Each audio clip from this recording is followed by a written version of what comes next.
Fala galera, boa noite, tudo bem? Aqui é o professor Marcelo de História e hoje nós vamos dar continuidade ao governo militar ou ditadura militar que nós já fizemos uma parte, certo? Que é o governo do Castelo Branco, que vai até 1967 e já está disponível no Classroom. E hoje nós começamos com o sucessor do Castelo Branco a partir da Constituição de 1967, que eu finalizei o último vídeo. Então nós já vamos partir para lá, porque eu vou tentar fazer para vocês hoje 4 vídeos básicos contando aí como foi o final, o restante do governo militar e o final do governo militar. Lembrando que quando a gente cita sobre cultura, sobre música e tudo mais, tá? Não dá tempo aqui da gente trabalhar todas essas músicas, beleza. Mas elas estão todas disponíveis em links aqui no próprio Classroom. Então você entra e vê a música com a referência, alguns documentários, algumas coisas. Eu estou tudo colocando ali para vocês terem um ponto de vista a partir de fatos e não de definições e opiniões. Beleza, senhores? Então vamos pro vídeo, que a coisa agora é bem curiosa. Certo? Bom, o presidente que está saindo do governo é esse carinha chato aqui, tá? O senhor Castelo Branco. Deixa eu jogar para cá, aumentar aqui o nosso wipe, para a gente ter uma noção básica. Esse é o governo do Castelo Branco, o chatinho do Castelo Branco, que a gente vai falar. Tá? É ele que fazia parte do grupo lá denominado de Pombos, que era um pouquinho mais moderado, que diziam que deveria se ter aí uma espécie de certo, investidura ou até mesmo uma espécie de intervenção militar que fosse rápida e passageira, só para se resolver os problemas e depois devolver a democracia ao povo, enquanto que havia a galera do fundão, bagunceira pra caramba, liderada pelo próprio Costa e Silva, que vai assumir, certo? Que eram os chamados falcões. Então a gente tem que entender esse processo, vamos embora lá. Eu falei para vocês lá no primeiro vídeo dos atos institucionais, é importante lembrar esse conceito do que foi o ato 1, o ato 2, o ato 3, e a gente fechou aquele vídeo falando do ato institucional número 4, que decreta o quê, senhores? A questão, certo? Ó, ato 2, ato 4, que a questão necessariamente da criação de uma nova Constituição. Eu li tudo isso daqui, discuti com vocês, expliquei o conceito de um estado de sítio, tá? E a gente entra na seguinte questão, deixa eu pegar aqui, com o senhor Marechal Costa e Silva, que representava a linha dura, representava a galera dos falcões, aqueles que diziam o seguinte: olha, nós vamos devolver a democracia até o momento que a gente achar que não tem mais incursões comunistas, entendeu? Ele não é o homem da linha de chumbo, da linha dura e tudo mais, mas ele faz parte da galera dos falcões, aqueles que dizem o seguinte: nós não vamos devolver a democracia agora. Tanto que eu falei lá no vídeo anterior que até 1967, né, com a nova Constituição, você tem, por exemplo, setores do legislativo anteriores ao regime militar, ao início do regime ou da ditadura militar, que, aliás, eu expliquei o conceito de ditadura.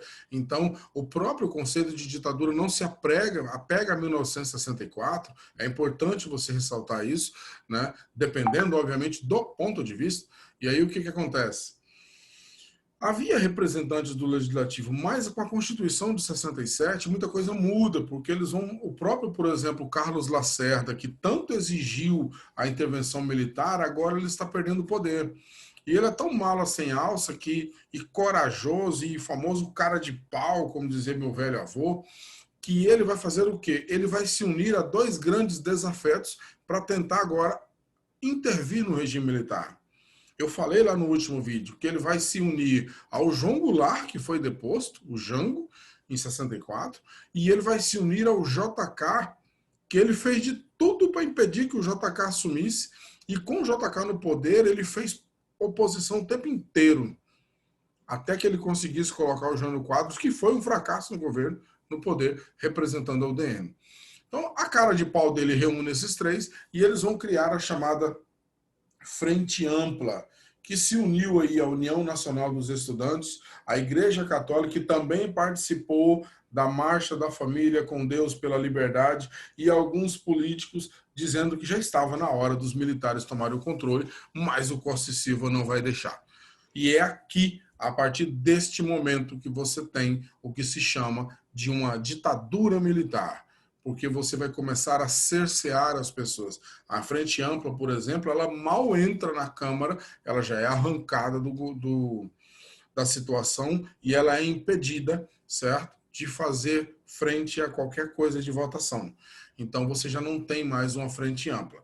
Outro conceito maior é que esse cidadão, Costa e Silva, ou presidente bonachão, como eles o chamavam, ele vai sofrer, certo, com os atritos contrários à manutenção do regime militar.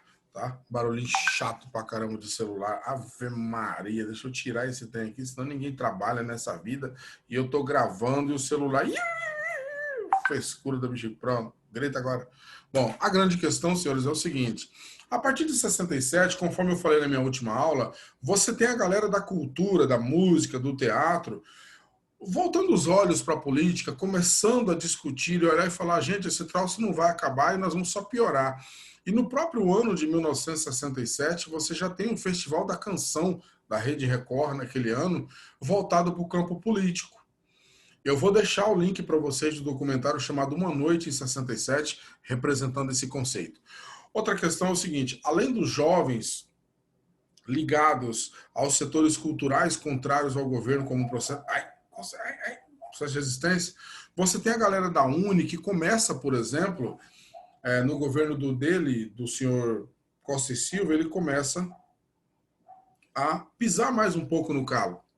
Eles começam a se unir, né? No Rio de Janeiro você tinha o calabouço, por exemplo, que a gente já fala sobre isso, de um BO que acontece em 67, em 68. Aí o que acontece? Você tem a Uni brigando, você tem a galera intelectual brigando, você tem os políticos brigando aliados à Frente Ampla, a Igreja Católica vendo que fez besteira em apoiar a intervenção militar, certo? E você tem a galera mais radical, meu amigo, que vai pegar em armas, montar grupos militares, como, por exemplo, o Val Palmares, liderado pelo Marighella, o grupo que, inclusive, tinha a Dilma no meio, certo? E o grupo Movimento Revolucionário 8 de Outubro, que vai, inclusive, sequestrar o embaixador americano no Brasil. Então, você já tem aí um foco de resistência, seja ela intelectual, seja ela estudantil, ela também religiosa e também armada, certo? Bom, aqui são cenas de atritos já no ano. Nossa Senhora! Dizem que quando a gente tá com a coceira na orelha é porque a gente tá ficando rico, então vou ficar milionário. Aqui são atritos porque eram proibidas as greves, né? A Constituição de 67 fez isso, eram proibidas manifestações também. Então, se você fosse pra rua brigar, o pau quebrava, matava-se pessoas e tudo mais. Então, você tem esse cenário no Brasil de afrontamento mesmo, de bater de frente e tudo mais, de discussões. Aí, senhores, ocorre uma questão que eu vou até passar para frente, o seguinte. O calabouço era uma das várias sedes da UNE, União Nacional dos Estudantes, no Rio de Janeiro. Ele era um restaurante universitário da UFRJ, certo? Mas ele não ficava necessariamente dentro da UFRJ, ele ficava fora da faculdade. E ali os jovens se reuniam. Ele não era o restaurante universitário, mas ele era uma filial do restaurante fora da faculdade. E ali as pessoas se reuniam para poder discutir sobre a política e tudo mais, e o governo proibiu a abertura do calabouço, e eles abriram o calabouço, certo? E nessa abertura do calabouço, deu pau, porque a polícia entrou em briga e tudo mais, e discussões e briga, e dali saíam as passeatas, dali saíam as manifestações, então o governo proibiu. E no dia de fechar, deu quebra-quebra entre a polícia e os jovens, e esse jovem morto, um moleque de 17 anos, chamado Edson Luiz, acabou sendo assassinado.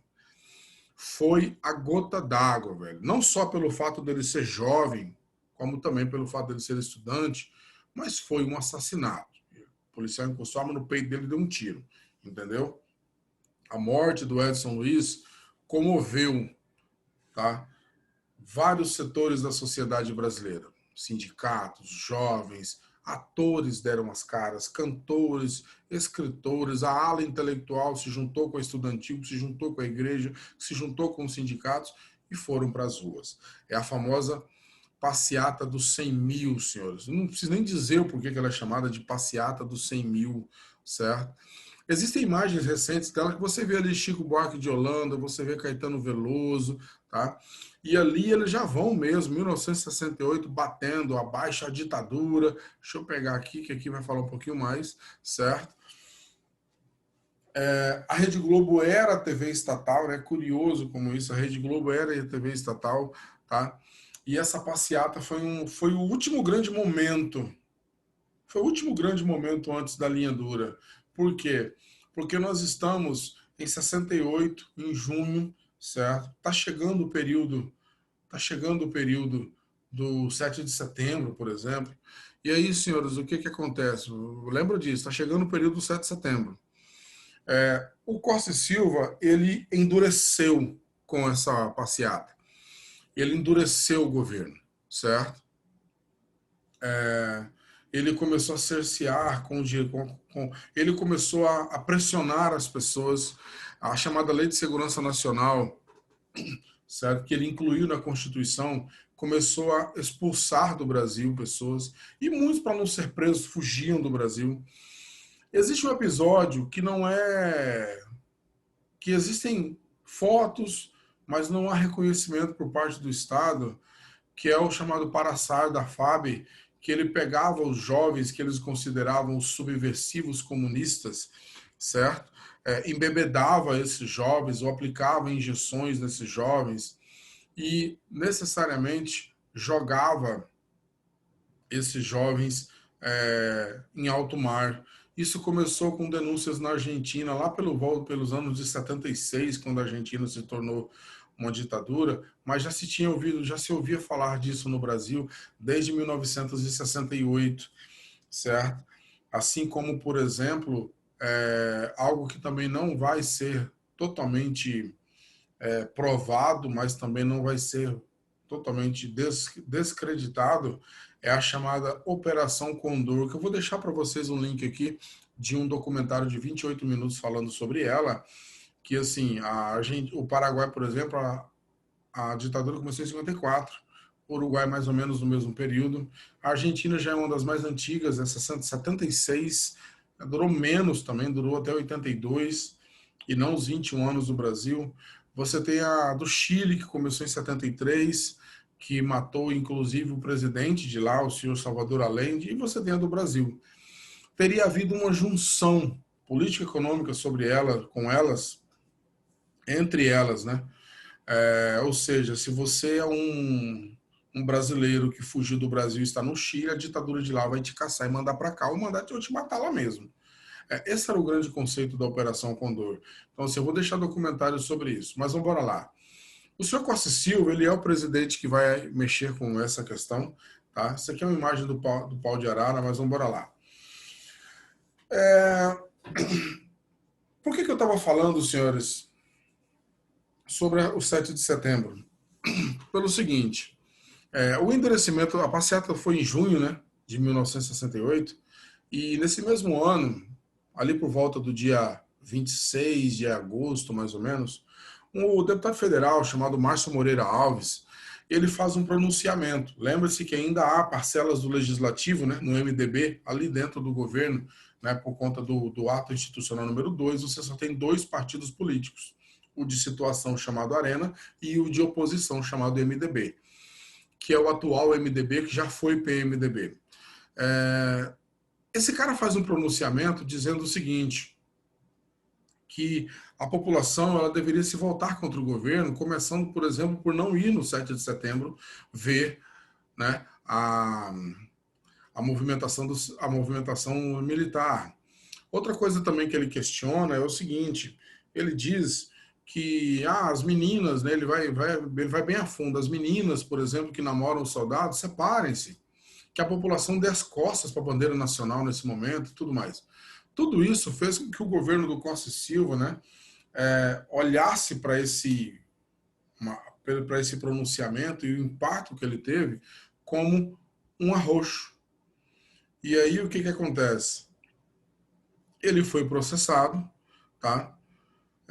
O processo não vingou, mas os militares ligados aos falcões que assessoravam o senhor Costa e Silva pressionou ele para ele fazer um quinto ato institucional. E esse quinto ato institucional, ele é um tapa na cara, ele é a ditadura nua e crua mesmo, tá?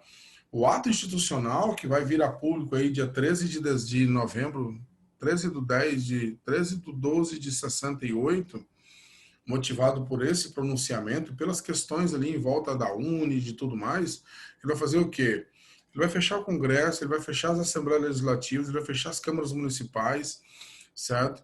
Então, assim, você não tem mais deputados, você não tem mais prefeito, vereador, essas coisas que não sejam indicados. O governo vai ter autoridade para poder fechar, intervir em estados e municípios na hora que ele quiser. Você pode ser preso a qualquer momento, sem direito a julgamento, sem nada, certo? Não existe um habeas corpus, não existe um advogado de defesa, os mandatos são cassados. Ele pode decretar estado de sítio por tempo ilimitado, demitir juízes, ou seja, ele tomou conta mesmo, certo? Esse ato institucional foi questionado pelo próprio Costa e Silva, ele não foi a favor, então eles arrancaram ele do poder, certo? E colocaram um cara chamado Pedro Aleixo, que era vice dele, que também foi contra ele, então eles arrancaram o cara e colocaram um outro presidente, certo? Para seguir a linha dura deles. Tá? Mesmo que alguém tivesse provas de sua inocência, ficava proibido de apresentá-las. Perseguido, era demitido e impedido de exercer sua profissão. O decreto secreto decreta-se uma lei com regras que só o presidente e os ministros sabiam, legalizando qualquer tipo de punição. Ou seja, a polícia podia te matar, estava correto. Entendeu? E aí a censura se estabelece e vai entrar os anos de chumbo com o senhor chamado, deixa eu pegar aqui, o senhor chamado Emiliano Garrastazu Médici. Tá aqui o bonitinho, certo, senhores? Eu vou tirando aqui rapidinho, só para eu poder voltar novamente, para vocês verem o seguinte, esse período, senhores, ele é fantástico musicalmente, a chamada contracultura do mundo, certo? Que tem lá os hippies, por exemplo, que é um troço meio estranho, mas você vai entender. Eu vou deixar um documentário lá para vocês, o que eram os hippies, para vocês verem, tá? Vão surgir, conforme eu falei, os movimentos musicais que depois vão se voltar contra o governo. É nesse período que surge Caetano Veloso, Geraldo Vandré, Jair Rodrigues, Nara Leão, Gilberto Gil, Chico Buarque de Holanda, tá? Eram perseguidos, eram reprimidos, mas eles iam nos shows, cantavam, surgiram clássicos a favor da ditadura, contra o governo militar, como, por exemplo, o grande hino, para não dizer que não falei das flores, Apesar de Você, do Chico Buarque, certo? O teatro brigava, por exemplo, Gianfrancesco Guarnieri, um dos grandes atores da Globo, certo?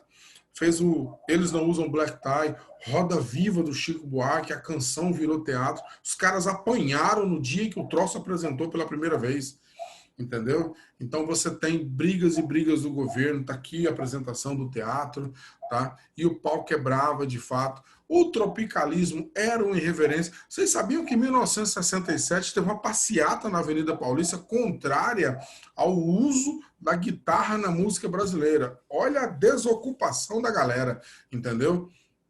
E você tem o Tropicália, que você vê em literatura, não vou me aprofundar, tá? Letras inovadoras, discutíveis, com rock psicodélico, brigando contra o governo. Essa era a galera da cultura, senhores. E aí eu vou encerrando por aqui, certo? Para poder falar sobre, no próximo vídeo, sobre o próximo presidente, que é o senhor Emiliano Garrastazu Médici, que vai pegar essa linha dura e arrebentar com força. Beleza, senhores? Até daqui a pouco.